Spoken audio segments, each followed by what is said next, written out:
We still don't have an industry standard for social media platforms. We can't even get our act together on something that simple. We need to do that with AI. A moratorium isn't necessarily a good idea, but I'm not sure how we do that in a country that can't even decide what it stands for as a country anymore. What is our position as a global leader? We're in a state of anxious identity right now as a country. And I think the AI stuff has created more anxiety in part because we are feeling a little bit uncertain coming out of the pandemic, coming out of a political system and a sort of polarized political culture that doesn't let us have debates very reasonably anymore.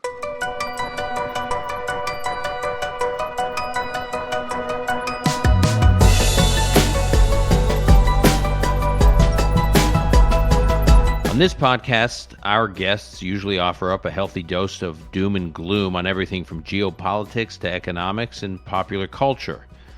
But a recent guest, Tyler Cowen, who I thoroughly enjoyed, was surprisingly upbeat about the world. He thinks America, even its major cities, he also applies this to Europe as well, can rebound. And a big factor in his optimism is the revolution in artificial intelligence that we're about to live through.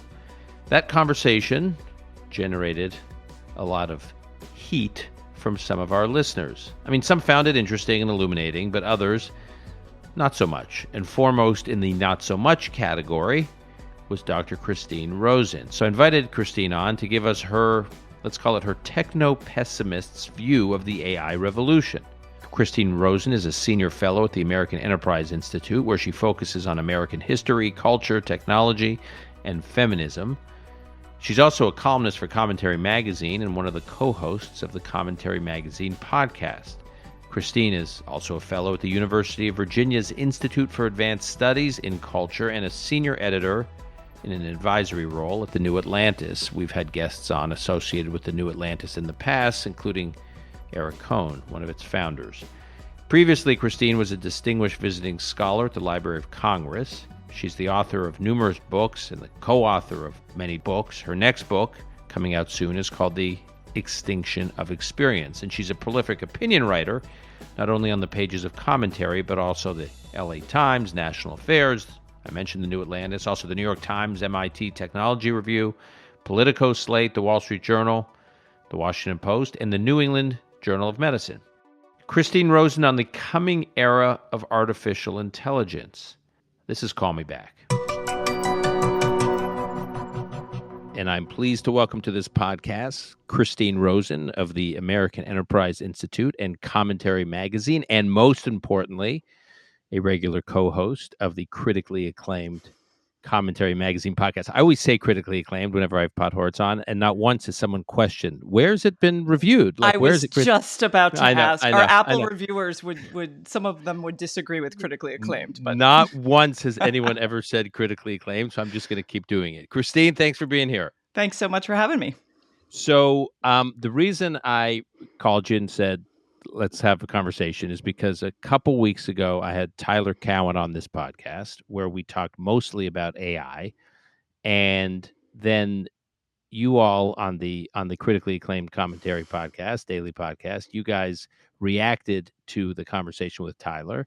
And I would say a couple of you on the podcast, Matt and John, were somewhat upbeat, but then you brought like the doom to the conversation. You were my role. you were the doomer. You were the doomer and basically saying Tyler's too much of a techno-optimist and all these people are too much of techno-optimists and we should be worried. So we're gonna in a moment get to why we should be worried. I want to give a fair hearing to kind of counter Tyler's take. Before we do, I just want to kind of a little bit of background about you, because what our listeners may not realize is, first of all, you've written about this issue extensively, including, more than one large essay for Commentary Magazine on the topic of social media and tech. And so you come by your, shall I say, dare I say, techno-pessimism. Honestly, this is not like a fresh hot take. You also taught a course at TICFA, actually, that my son was one of your students. Yeah, he was great. on social media. So you've been and trying to get young people to understand the kind of the good, the bad, and the sort of the ugly of social media and how to think about it responsibly. So before we get to AI and the issues that Tucker and I got into, the issues that Tyler and I got into. Can you just talk a little bit about like how you've gotten interested in the issue of technology and its role in society and humanity, and sort of the liberal arts and how we learn and how we think? Like, how did you get into this particular area? Sure. Well, I'm actually trained as a historian. So I got a PhD in history, and I studied history of science, studied the eugenics movement in the United States, the people who wanted to improve the human race through better breeding. So a lot of the work I do now has grown out of my research into what happens when the best and the brightest, the elite, the technocrats, the people who know everything and really want to solve all the big problems, do that without thinking of two things. One, what people actually want and how they behave, and human nature. Those two forces throughout history have governed a lot of how we are able to manage problem solving.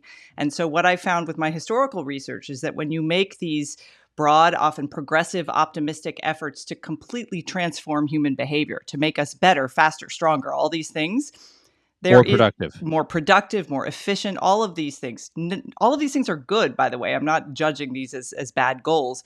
The means matter to get to those ends. And often, because of human nature, the means adopted can often be quite repressive. They can be anti-democratic, and they can all be invoked in service of a larger goal that has as its side effects people's actual lives. So in the case of the eugenics movement, you had the most progressive people in this country arguing that forced sterilization is a progressive measure to prevent the wrong sorts of people from having kids because we wanted a healthier society. Now, we can look back at that now and say, well, that was just terrible. We would never do that.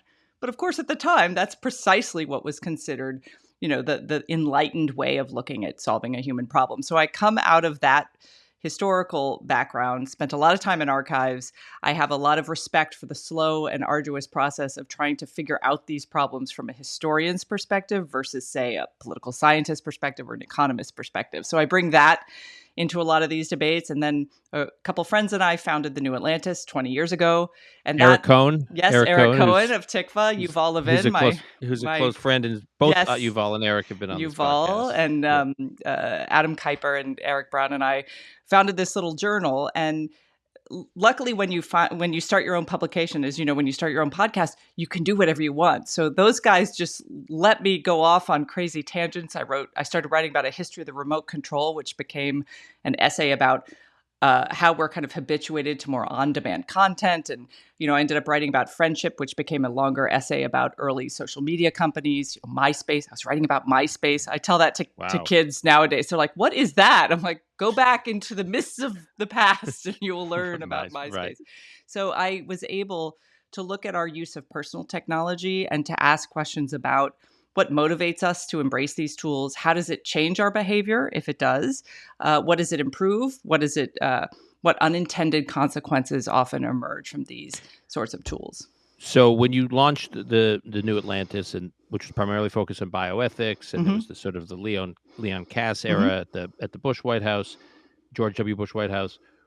So when did you make the leap from that to tech and social media? Like when did you dial into, wait a minute, so bioethics is one category, but social media is like a whole other world that we should be worried about? When the first social media company started, MySpace, early Facebook, I had a lot of friends who were early adopters. I have a sister out in Silicon Valley, and the conversations around how people's behavior was changing rapidly to suit the platform, whether it was MySpace or Facebook, really fascinated me because it struck me as something that was happening very quickly. Whereas I know human nature is very slow moving. We have evolved over a very long time to react to certain things in certain ways, and to think about ways of altering our behavior quickly is not easy. So I started to wonder about that in the collection of friends and the way that even the word friend was changing as a result of these platforms. And then I started looking at early online dating platforms as well. I wrote an essay about romance in the information age. Again, very early, pre-Tinder, pre-smartphone even. And just the way that people were both so enthusiastic about these tools, but also a little bit naive about the unintended effects it had on their own thinking, their own way of perceiving others. The idea that ranking your friends and ranking your dates and ranking all these things was just, of course, that's how you do it. It's more efficient. But how that can also undermine serendipity, how it can also undermine the patience and tolerance that's required to really get to know another person before you judge whether they're worthy of your time. But could you not say that, or could you not reason that every new technology, ones that have transformed our lives for the better, like I presume you think everything from Gutenberg's printing press to Google search, have augmented our abilities in ways that are incredibly productive, and yet the Gutenberg's printing press led to incredible dissemination and proliferation of bad information.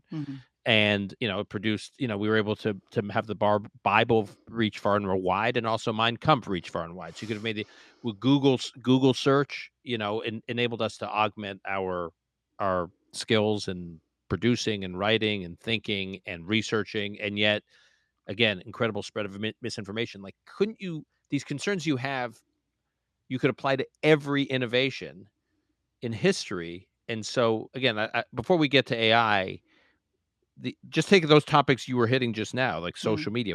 Couldn't you make the same argument about, yes, it's unfortunate that people rank friends, and that's weird, like really, really weird. On the other hand, if you look at the Arab Spring in 2011 and how technology enabled the Arab Spring in a way that created all these citizen activists. We'll get to your recent essay in commentary about the future of cable news, but I don't jump into it now. But even you cite that in 2004, Dan Rather was toppled by a blogger who was able to use technology and sort of this citizen-sponsored fact-checking, as you put it, sort of crowdsourced fact-checking that empowered activists to hold big media giants accountable. So aren't these positive trends that even you, I think, celebrate and probably use to some degree, or the tools you use, come with it some downsides, and that's kind of normal with every innovation. Absolutely. And look, the real difference here is the pace and scale of the change. So the printing press, we had a couple centuries to really acclimate ourselves to it. If you look at the telegraph, if you look at the wired telephone, these all the adoption of these technologies took time. And with the time, we also had a shift in behavioral norms, in social norms. We were able to adjust at a slightly slower pace. We do not have the luxury of that time now. Changes happen very rapidly. We can even go through with AI. I jotted down some dates just to show us how rapidly it's developing. It does change more quickly, and I think we're not necessarily wired to adapt as quickly as change is happening. So that poses one challenge.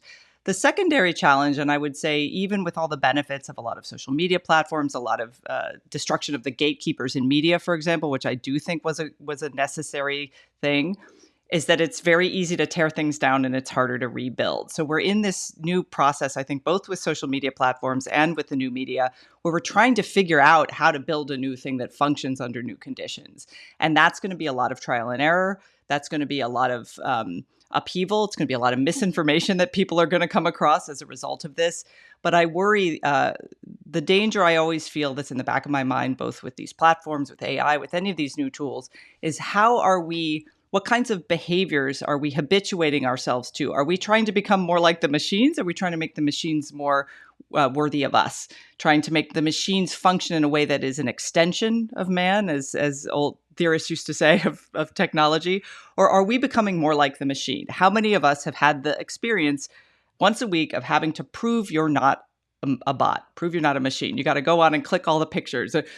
We're being trained in certain platforms and in certain spaces to be more efficient, to be more machine-like. And that is fine with certain tasks. But when it comes to developing deeply rooted communities and human relationships, we do not need to be more like machines. We need to be more human. We need to actually be more patient, more tolerant in ways that I don't think we can design an algorithm to do for us.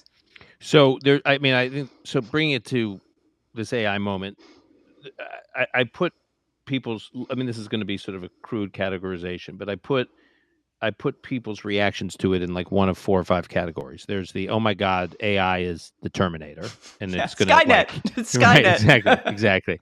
And we're training these machines that are gonna like kill us all and ignore our prompts and do what they want to do. There's so there that's like the truly dystopian fear. I guess another slightly less dystopian but still pretty dark view is just it's going to just dramatically heighten inequality or exacerbate inequality, and it's going to lead to like socioeconomic strife to in ways that we couldn't even could never possibly imagine. That's sort of another category. Then there's the sort of what I would call like the Derek Thompson category from the Atlantic, which is AI may be good, AI may be bad. The problem is it's just not that the qualities. It's a gimmick now. It's a gimmick. Like that's kind of his beef with AIs. It's just people are having fun with it, with ChatGPT, but they're not like really using it to solve real problems. It's a gimmick. It's fun. It's akin to the iPhone being released at first, which was fun and neat but clunky, and the App Store didn't exist, and it just didn't have all these tools that we've become dependent on. So it was a fun thing to have, but it wasn't as transformative, at least at the time. Then there's the Tyler, Cowen, Mark Andreessen, techno-optimism. And so you don't fall into any of those categories. You're not in the Terminator category. You're not in I don't think you're in the dystopian kind of we're headed, right. You're mostly concerned with the impact it has just on human beings and human interactions. I want to quote here from an essay that you and I were talking about offline by Mark Andreessen, where he kind of goes, his essay is titled "Why AI Will Save the World." He actually Very subtle title. Subtle. Like, tell us how you really feel, Mark. Well, he was famous for saying software will eat the world. So, right. So this was his upbeat sort of twist on that, I guess. And so he I guess he sent us an email. He blasted us an email. It's like a rant. As he's explained it, it was his version of "I'm mad as hell. I'm not going to take it anymore." He was tired of hearing from people like you, I guess, who were saying that there was huge problems with it. So he decided to just put finger to keyboard and lay out why we should be more optimistic. And I'm not going to obviously quote extensively from it, but he says here, and I'm quoting this part. He says, "Perhaps the most underestimated quality of AI is how humanizing it can be. How humanizing it can be. AI art gives people who otherwise lack technical skills the freedom to create and share their artistic ideas. Talking to an empathetic AI friend really does improve their ability to handle adversity. And AI medical chatbots are already more empathetic than their human counterparts. Rather than making the world harsher and more mechanistic, infinitely patient and sympathetic AI will make the world warmer and nicer." So, Christine, why are you against a warmer and nicer world? Yeah, so this piece drove me absolutely bonkers. By the way, we'll post the piece in the show notes. Look, I appreciate his optimism. I share his optimism when it comes to what artificial intelligence is already doing in not artificial generative intelligence, but strict old-fashioned AI, and what it's doing in the biomedical fields. The way, like, you can synthesize proteins in a split second. Right. You can drug do all discovery. Of these. Yeah, amazing things. And where there's a tool that you can clearly see down the line true benefits for humanity, saving lives. That's a real benefit. So on right. that score, I'm quite. And we got a version of it during the pandemic, right? Exactly. mRNA vaccine. Exactly. Right. Exactly. Which they literally had code on the virus like in January.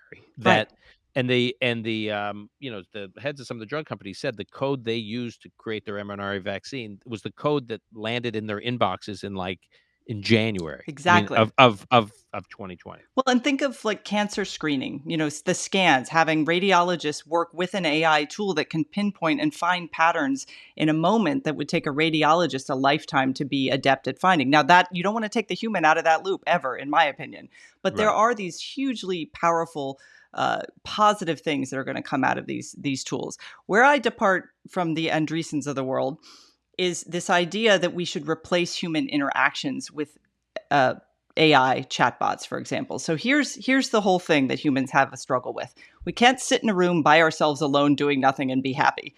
We need other people. We need communities. We need. We had an experiment. We had a global experiment in that. During the pandemic. Correct. Exactly. The pandemic really drove these lessons home. It drove home the lesson of the need for face-to-face communication. The way that mediated interaction, although brilliant, I'm talking to you by looking at you over a wonderful screen so that we can see each other's expressions during our conversation. I'd still rather talk to you over coffee in person. That you're going to get more from people when you're in person. The connection is better. So I think what worries me about Andreessen is saying he sees the AI chatbot as a perfect replacement of the human. It's like, look, humans are impatient. They get tired. They're not always empathetic. Wouldn't it be great if you always had something at the push of a button that was those things for you? I would argue, no, that's not good for us. It is not good for us to do that. So in that sense, this idea that you can replace these deeply human needs, which give us a sense of meaning and purpose and belonging and ground us in communities that also, by the way, remind us that we are embodied physical creatures with frailties and that our struggle to overcome those frailties and to deal with them emotionally and physically and psychologically and spiritually, that's what makes us human. So no, I don't want a perfectly empathetic, tireless AI chatbot replacing my friends who are sometimes cranky and impatient with me, because their human reaction forces a fellow bonding with me that says, you know what? She's having a really bad day. What can I do to help her? I'm not going to feel that for a chatbot. I'm going to say, come on, why aren't you giving me what I want? We are already a pretty entitled species. I don't think we need tools that make us more narcissistic and more entitled. Okay, so I want to quote further because this is exactly what Andreessen gets into. So I'm quoting here. In our new era of AI, every child will have an AI tutor that is infinitely patient, infinitely compassionate, infinitely knowledgeable, infinitely helpful. The AI tutor will be by each child's side every step of their development, helping them maximize their potential with the machine version of infinite love. I'm sure you love that phrase. The machine version of infinite love. Every person will have an AI assistant coach / mentor / trainer / advisor / therapist that is infinitely patient, infinitely compassionate, infinitely knowledgeable. He goes on and on. The AI assistant will be present through all of life's opportunities and challenges, maximizing every person's outcomes. Every scientist will have an AI assistant collaborator partner that will greatly expand their scope of scientific research and development. Every artist, every engineer, every business person, every doctor, every caregiver will have the same in their worlds. Now, some of this you're not horrified by. I assume the scientist having a collaborator is as long as it's not a hackable collaborator, yes. Yeah, but to the extent it gives them more horsepower, makes them more productive, can synthesize 50 research papers in one email, right? But this is the stuff that the machine version of infinite love. You're basically saying children should not have to learn. Children should have to learn what it's like to work with people in the world who don't give you infinite love. Oh yeah. Well, we've both had. I have kids. You have kids. Yeah. And think of the tyranny of the 3-year-old, the natural built-in tyranny of a 3-year-old who's like, I want it now. Imagine a world where that 3-year-old, and this would be the 3-year-olds in the developed, well-off West to begin with, could turn and say, get me this, and it would appear, get me that. We already have studies, by the way, of how children use smart speakers, how they can summon information and they'll walk into rooms and demand something. This is not a skill we want young children to have. I used to, when I had kids, we had stairs and they would have to sit on the step when they sort of acted out. It's like, you sit on the step 2 minutes, you set a timer, and watching them struggle with their sense of self-possession in 2 minutes that is necessary. That's how humans learn self-control. It's how we learn to understand our own emotions. Like, why did I blow up? I'm sitting on the step wondering why I demanded that cookie. That's the process of becoming human. And if you outsource demands to something that always gives you what you want, you will never have to learn those lessons. And you will become an adult that expects the world to instantly gratify every need you have. Yeah, I got to be careful not using names here. My son a couple years ago had a math tutor who was both indispensable to his and fantastic teacher, indispensable to his kind of turnaround in math, which had been a challenge for him. This is not Eli; it's my other son, and at the same time, every appointment, in-person appointment, all his sessions with her were in person. He was often late for, and finally one day she fired him.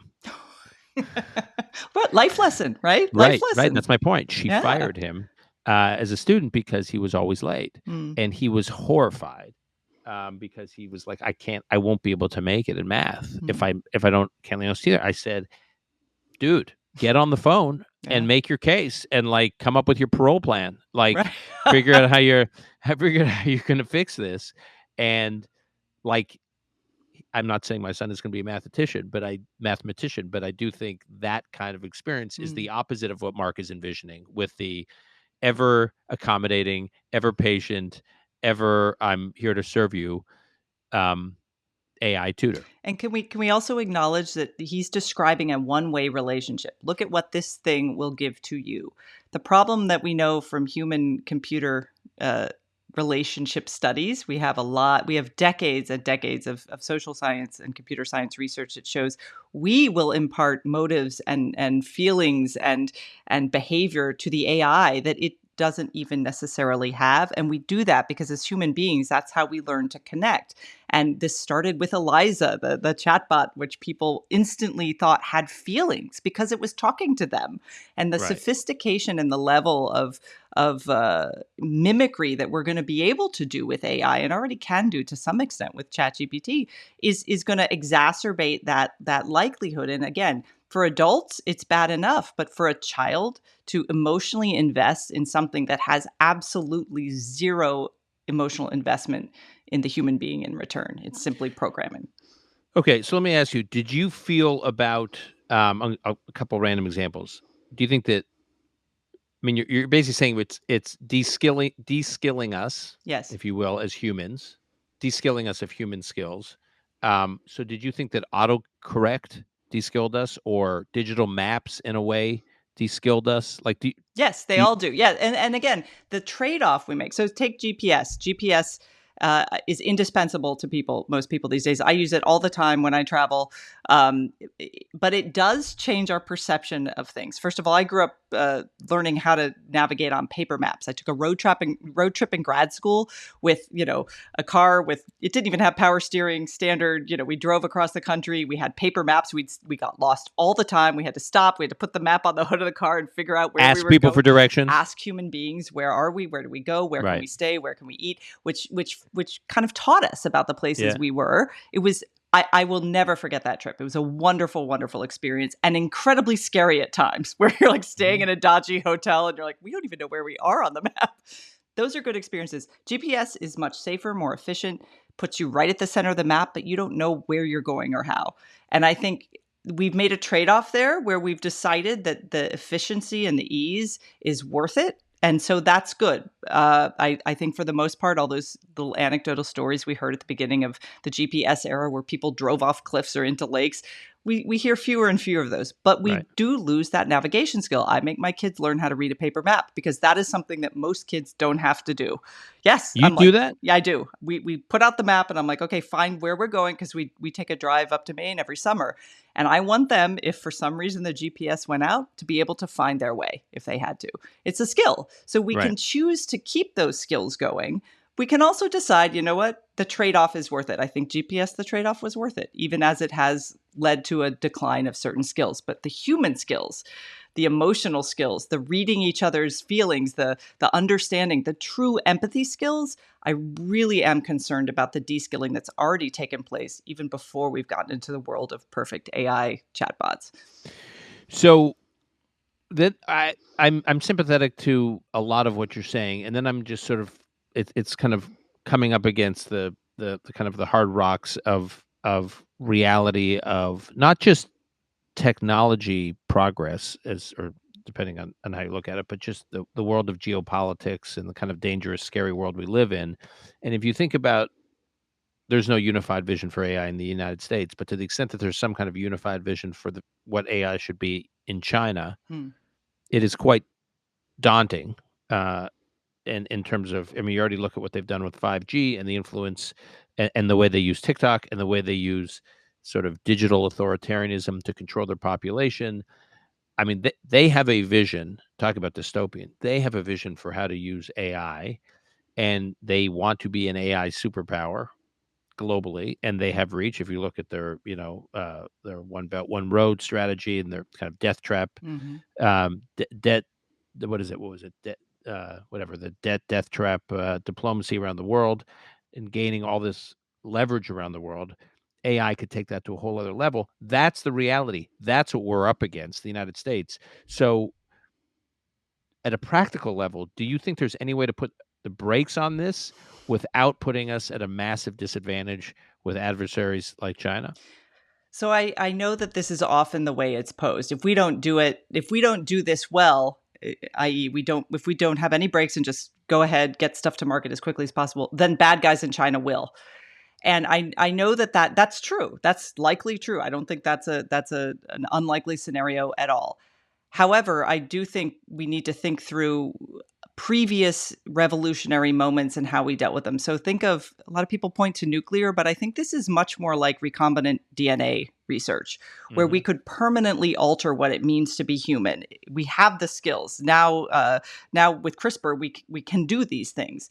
There is a global consensus that was reached pretty quickly that that's a really bad idea, because down the line we really have no idea what that would generate in terms of humanity's future. So I think that we need to treat AI in the same way. Now, we got China sort of on board with some of this. I mean, they have punished scientists who've meddled and used CRISPR to do actual germline engineering. There are ways to stop this. I will say my big concern with China, quite frankly, is the ghost worker economy that allows AI to function. The 20 million workers who do this largely in the global south, in Africa, in Nairobi in particular, who do the actual human labor of training these systems so that they can identify things so quickly. There are human beings behind the curtain here that no one ever talks about when a glamorous CEO testifies before Congress. Human beings paid piecemeal, pennies sometimes, on piecework. It's digital piecework. China is much more of a power in the regions where those human workers who create the AI are functioning. So the influence in those regions and our need as a global power to counter that, I think, is important. We're not doing that now. I don't think, however, as the United States, which is a beacon of values, virtues. I like to use the word virtues. Nobody uses it anymore. I find values kind of tepid in this context. We are supposed to stand for something. And we are also still the leader in a lot of this technology. So standing up and saying, you know what, we're doing this, but here's how we're doing it. We have an industry standard that won't go beyond this point. We have oversight boards that do X, Y, and Z. My concern is that the industry itself in the US has no interest in that. We still don't have an industry standard for social media platforms because the companies can't agree. They will not sit down around a table. Now, they all kind of claim to want it, but we can't even get our act together on something that simple that we know to have, some impact on people's lives. We need to do that with AI. A moratorium isn't necessarily a good idea. And I think, quite frankly, strategically for the people who are a little behind, it lets them catch up. But we do need standards that allow still for new entrants into the market. I'm not sure how we do that in a country that can't even decide what it stands for as a country anymore. This is where I think the AI argument, we're talking about values, and what are our values anymore? Right. What is our position as a global leader? We're in a state of anxious identity right now as a country. And I think the AI stuff has created more anxiety, in part because we are feeling a little bit uncertain coming out of the pandemic, coming out of a political system and a sort of polarized political culture that doesn't let us have debates very reasonably anymore.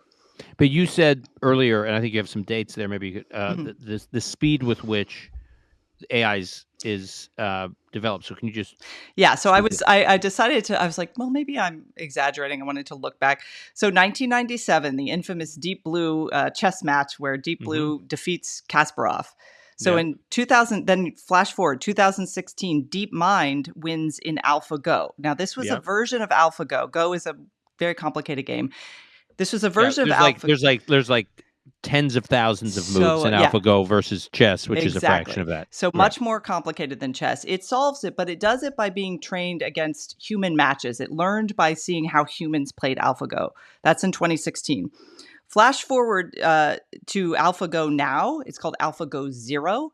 It trains itself on games it plays. The human is out of that loop, and it beats humans all the time. So AlphaGo Zero. So again, that's just 5 years ahead. 2019, Pluribus. This is one that actually shocked me. A program called Pluribus defeats human players in No Limits Texas Hold'em poker. Poker is a game where, as human beings, we think, well, you're really good if you can read people's tells or you can bluff.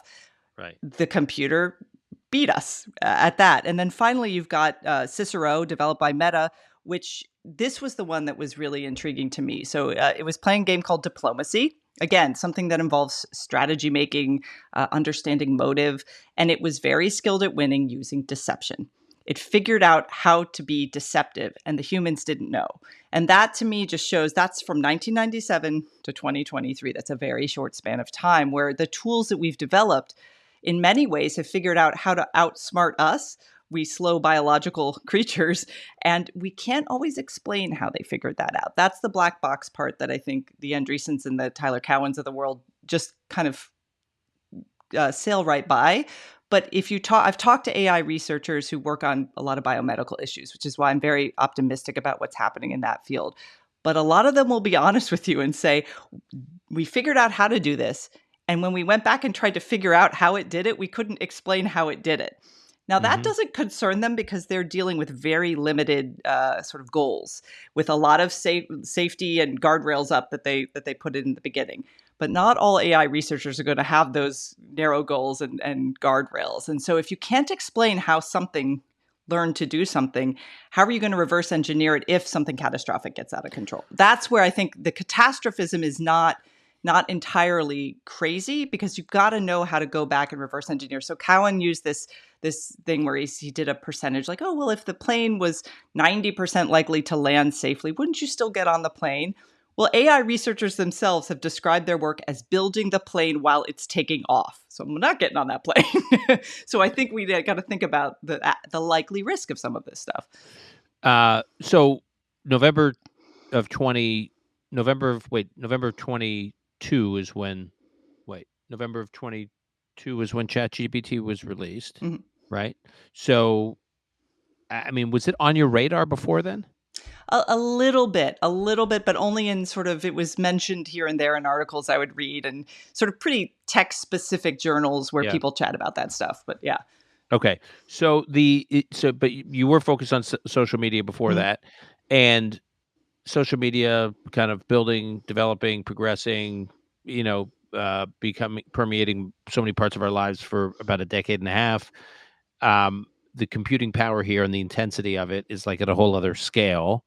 So sure, we should have these protocols. Sure. I mean, even if I were to agree with you that we needed these protocols and we needed to, kind of develop some kind of universal, in the US, universal theory about what parts of, because you're not saying shut it all down, you're not saying halt it all down, what areas of AI should be left to kind of do its own thing and where we need to be a little more thoughtful and less accelerated about.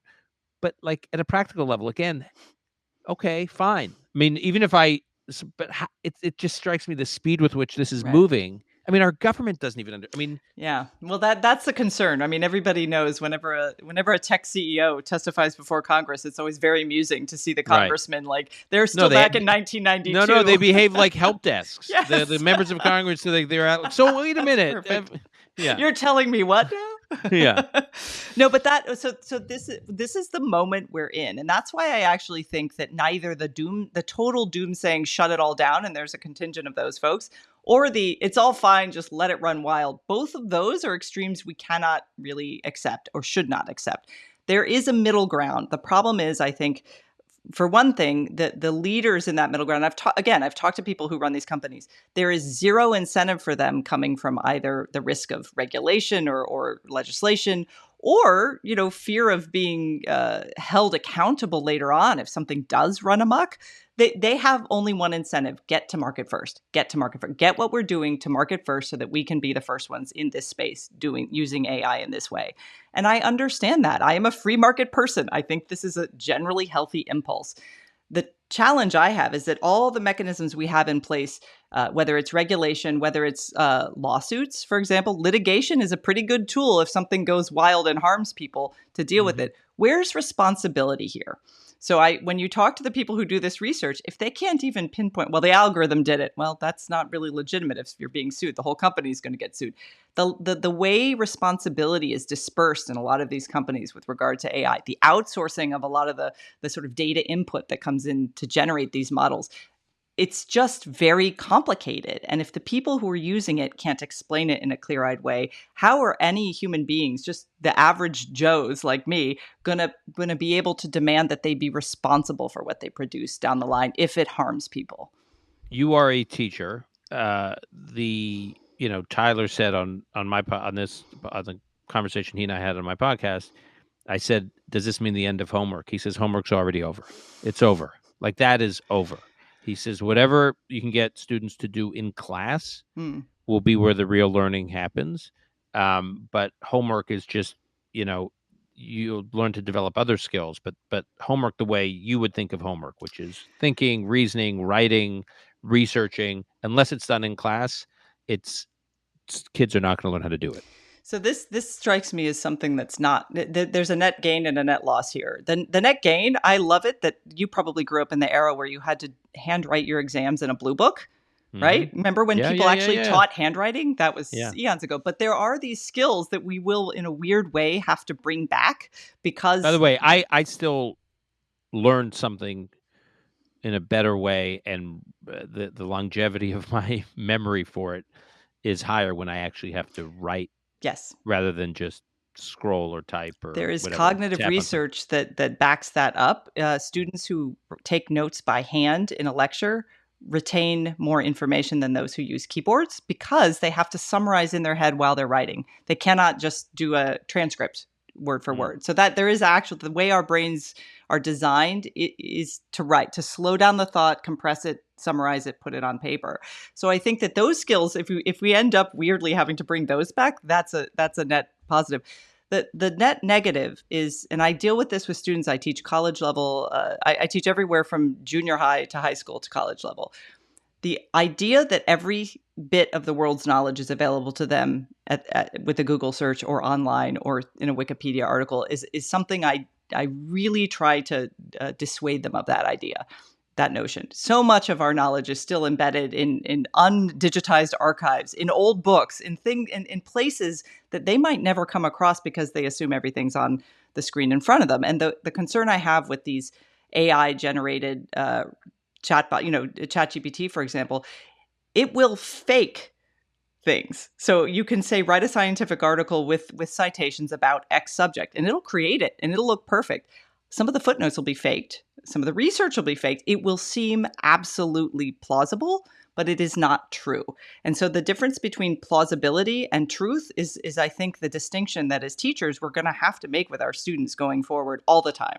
You can say, yeah, that seems plausible. Is it true? We do this already with misinformation and disinformation, but the scale at which we're going to have to do this and in the number of fields that this is going to become important, particularly scientific research, is a challenge. I mean, we already have a replicability crisis in social science research. That's been going on for a while. Imagine Which a is what? world. Can you explain that? So so you have a lot of these like, gee, wow, that's totally nifty social science research experiments. They get written up in the papers. People are like, that's incredible. Look what they learn about human behavior. 2 years later, someone tries to replicate that experiment to see if the results actually are legitimate. No, not replicable. A lot of the times, these are like one-offs, probably badly designed studies that don't end up telling us anything about ourselves. And this is how we learn about what it means to be human, by studying our own behavior and doing it in a systematic way. My concern with a lot of the AI-fueled research developments is that these summaries, these quick turnarounds, they can be useful if the limitations are understood by the researcher at the get-go. Where they become harmful is when a high school AP biology student gets a ChatGPT summary of something that's incorrect or misleading, and then that's a building block for them down the line when they're in medical school. Like, you can see a long-term effect of this kind of vaguely wrong but plausible information. We need citizens in this country to actually have some faith and trust in the integrity of the information that they're learning. And that's the role of parents and teachers, to make sure the information their kids are getting has integrity. Two brief topics, sort of related but unrelated. We touched on it or alluded to it earlier on, and I know you've written about it and thought a lot about it. The long-term implications of the COVID lockdowns on young people. You believe, even with the studies coming out about how certain students are behind in certain academic subjects and increasing rates of teen depression and loneliness and even teen suicide, even with all of this information that is now available to us that sort of chronicle this period that we went through during the pandemic of mass school lockdowns, you believe we still don't fully appreciate how bad it was for young people and the long-term implications. That's right. And I really am concerned that we're not holding responsible the people who brought this on our children. I mean, I joke, but I'm only half joking. If I were, half the age I am now and a young lawyer, I would try to sue every teachers union in every state that kept public schools closed. My kids are public school students. They were out of school for a full year.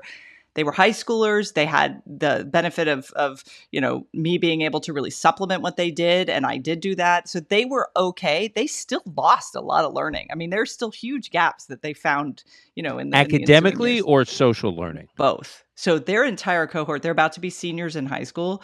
Their entire cohort socially is fascinating to watch because they really are about a year and a half behind, because in ninth grade, that first year of high school, they really were all separated. And as much as they've tried to make it up, they are kind of emotionally not at the level that I think they would have been without those lockdowns. And so my concern also is the long-term effects of this. If you lose, it's particularly acute for young kids in elementary school who are learning the building blocks of reading and writing and social emotional ways of understanding each other. Some of them lost a year and a half. That will have long-term echo effects 10, 20, 30 years down the line. Their anxiety around leaving the house, even their anxiety around what is really? Actually, yeah. I mean, you hear these stories, and I actually have spoken to many parents who have young kids who, because of all the safety precautions that they saw adults in their world creating for them, even these are not parents who were crazy about any of this stuff. They just followed what was advised.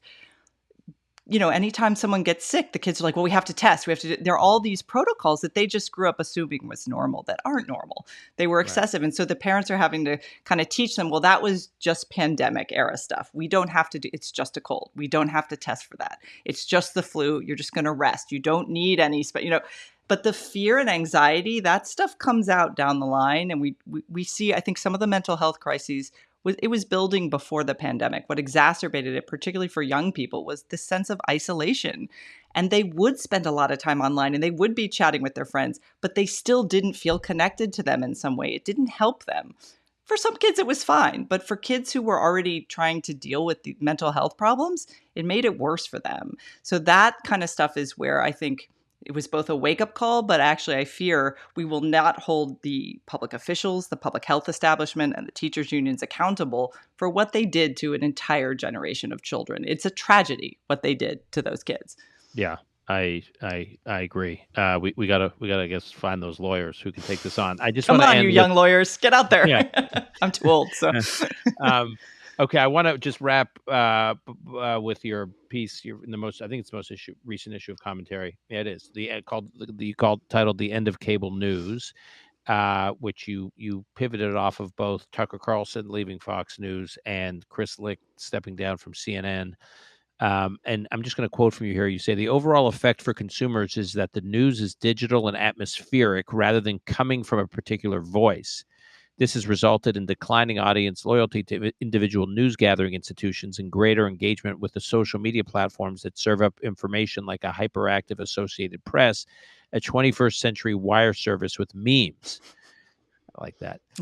But the part of this quote actually that got me the most was that news is atmospheric. That is exactly how I feel when I give talks or lectures, or I'm often asked, well, tell us about your media diet.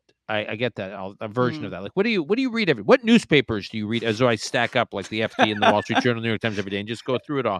And I try to explain, like, where do I get my news from? Everywhere. Mm-hmm. Like, it's, you know what I mean? And so the atmospheric is exactly right. So and I encourage people to read this piece, which I think is excellent, and we'll post it. But so what is your big point? Like, where it's not about just the end of cable news, which you're writing about. It's about the future of news. Right. So I started with, like you, I was actually quite an enthusiast of the decline of the gatekeepers. When the internet came along and smart people could fact check in real time the misleading statements of, the New York Times or a CBS News anchor, this was good. This was actually very democratic. It was very good populist, I would say. You now have to distinguish between good and bad populism. But it was a bottom up movement to hold accountable people who otherwise had not been held accountable for their misdeeds when it came to facts in particular, and political and ideological their ideological bent.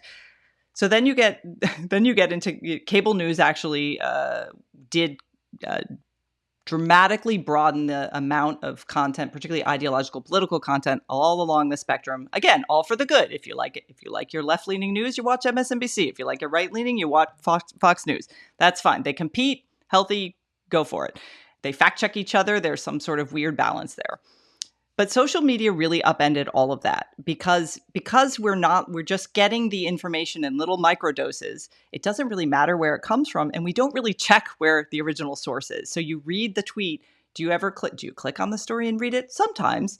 Many people do not, or they just get a feed. And so everything is given the same priority. So it's like, here are pictures from my vacation. There was a volcanic eruption. Oh, the election was stolen. And it's all scrolling along in the same, given the same prominence.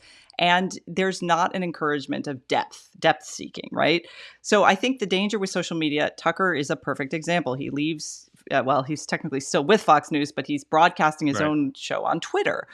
He has no gatekeeper. It's just him in a cabin with a microphone and an audience. No, I like the comparison to the Unabomber. I wrote this before Ted Kaczynski's death, so I was like, that was weirdly timed. But he has a feeling of like, and he says, like, now I'm going to tell you the truth. I'm going to really cut loose. So when he cuts loose, what you see is a man who's sharing deeply anti-Semitic stereotypes about global leaders, who is just conspiracy mongering and making wild theories, kind of homophobic rants against senators. I mean, just kind of what your crazy uncle used to do when Facebook first came out, right? And he'd be like, I think this is happening. And it is very QAnon-ish. It got a lot of viewers. So my question then is, if that's actually the place, that is the future. The future is a lot of people with big personalities and crazy theories and no fact checking going on Twitter and doing this. Now, I will say one caveat to that. The community notes function on Twitter is brilliant, and I love it. It doesn't always work perfectly, but that's an example of the gatekeeping effect still in effect on one of the people who blew open the gatekeeping. So I like community notes. It actually holds to account. It's pretty even-handed politically too. Like people love to fact check others and tell them they're wrong, and that community notes function is useful. I don't think a lot of younger readers in particular who do everything is atmospheric news for them.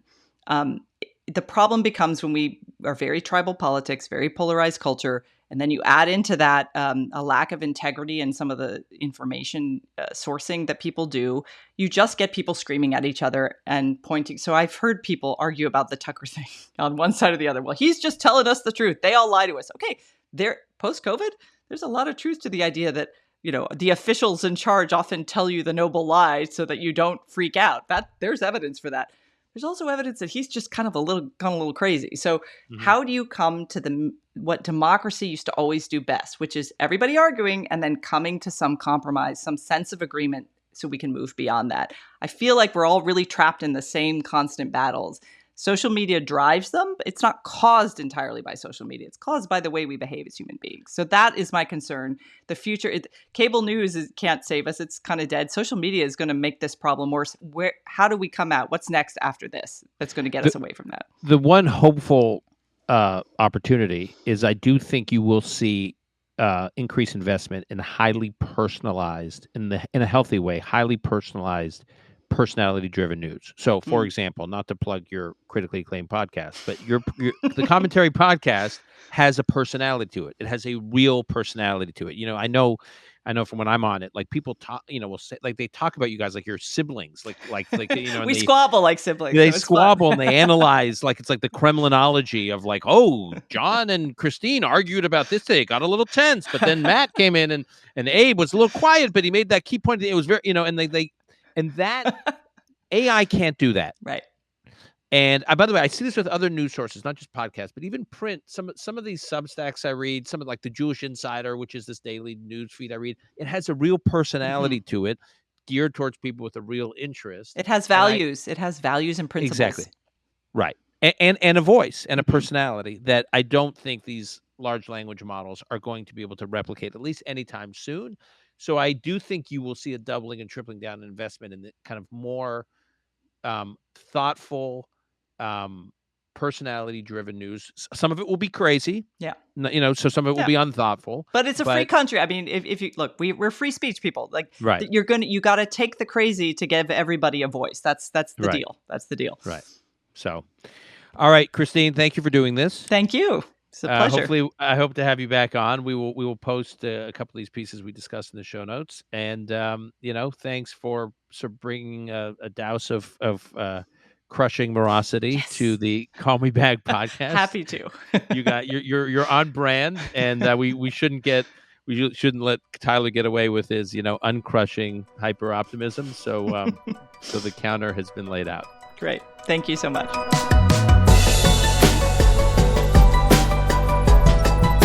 That's our show for today. To keep up with Christine Rosen's work, you can track her down at the American Enterprise Institute, AEI.org, or at Commentary Magazine, commentary.org, and her very good piece on the end of cable news that we wound up talking about. We'll post that in the show notes as well, but you can find it at commentary.org.